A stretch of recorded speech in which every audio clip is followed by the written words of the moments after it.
Jace Nolan's hands were rough, his back aching from another 12-hour shift at the auto shop. Grease stained his fingers, sweat clung to his skin, and yet his paycheck never seemed to stretch far enough. He had done everything right: overtime, double shifts, cutting corners on sleep and personal life, only to find himself forever stuck at the bottom. Some men were born lucky. Jace wasn't one of them. So, on a cold Thursday night, when he ducked into the Lexington Grand Hotel to escape the bitter wind and nurse a cheap drink, he wasn't expecting anything but a few minutes of peace. Instead, he met Mr. Bellamy. Bellamy was the kind of man who exuded wealth. His navy blue suit was immaculate, his shoes polished, his gold watch glinting under the dim lights. He watched Jace with a calm, knowing expression. "Rough day?" Bellamy asked, as Jace dropped into a worn leather chair near the fireplace. Jace let out a bitter chuckle. "Rough life." Bellamy smiled. "Then maybe it's time for a change." Jace scoffed. "Unless you got a suitcase full of money, I don't see how that's happening." Bellamy said nothing. Instead, he slid a sleek black briefcase across the table. Jace hesitated. "What's this?" "A solution." Jace frowned, cautiously unfastening the latches. His breath caught. Inside were stacks of crisp $100 bills, so neatly arranged it looked almost surreal. His heart pounded. "This is a joke, right?" Bellamy leaned in slightly. "The money is yours. The only condition is that you keep working. The harder you work, the fuller the briefcase gets. But the moment you slow down," he gestured lazily, "everything it has given you will disappear." Jace stared, waiting for the catch. But Bellamy simply stood, buttoned his jacket, and strode toward the exit. The briefcase remained. Jace hesitated for only a second before clutching the handle like a lifeline. At first, he didn't trust it. He pulled a few bills from the case, testing them at the gas station, the grocery store. They were real. The next morning, after finishing his shift at the shop, he opened the case again. It was fuller. His hands trembled. He worked harder the next day. Overtime, side gigs, anything. That night, the briefcase overflowed. Within weeks, he quit his job and launched his own car restoration business. He barely slept, but every deal, every late-night hustle multiplied the money. 3 months in, he moved into a penthouse apartment. He stood at the floor-to-ceiling windows, staring out over the city skyline. The air smelled of fresh leather and polished wood, a far cry from the stale, grease-laden scent of his old one-bedroom rental.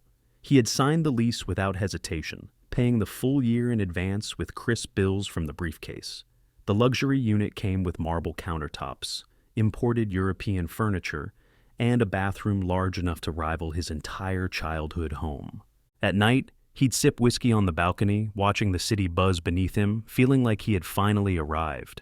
6 months in, he bought a Lamborghini Huracan, a sleek black beast that roared to life with the press of a button. The first time he took it for a spin, the city streets blurred around him, the power of the machine vibrating through his fingertips. He had never owned anything this extravagant before. Every head turned as he sped past, the attention feeding his ego. Jace no longer felt invisible. Emily beamed at his side, her fingers tracing the smooth leather seats, her laughter warm against his ear as they cruised downtown. At dinner, she sat close to him, her hand resting possessively on his arm, as they dined at restaurants where the wine menu alone cost more than his old rent. "This is amazing," she had whispered one night, her eyes reflecting the golden chandelier lights. "I knew you had it in you." Jace smiled, savoring the way the waiter treated him like royalty, the way other men glanced enviously at the life he had built. He had won. Or so he thought. It happened on a Sunday. For the first time in nearly a year, Jace allowed himself to sleep in. No alarms, no meetings, no work. The silk sheets felt cool against his skin as he stretched lazily, a rare, peaceful moment settling over him. He had earned this.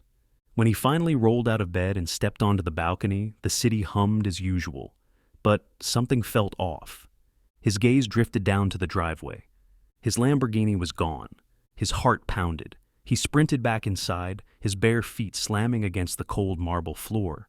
His hands fumbled for the briefcase. He flipped it open. Empty.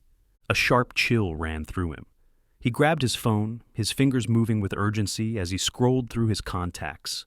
Emily. Her name wasn't there. No texts, no call history, no pictures of her in his gallery. It was like she had never existed. Jace's breath came in sharp gasps. His hands shook as he sprinted through the penthouse, expecting, no, hoping, this was just a bizarre dream. But then the walls flickered. The luxurious furniture shimmered, then blurred, as though someone had painted the room in watercolors and was now smudging the edges.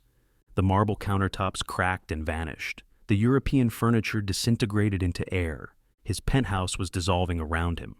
Bellamy's words echoed in his skull. The moment you stop, everything it has given you will disappear. His knees nearly buckled. Jace lunged for his laptop.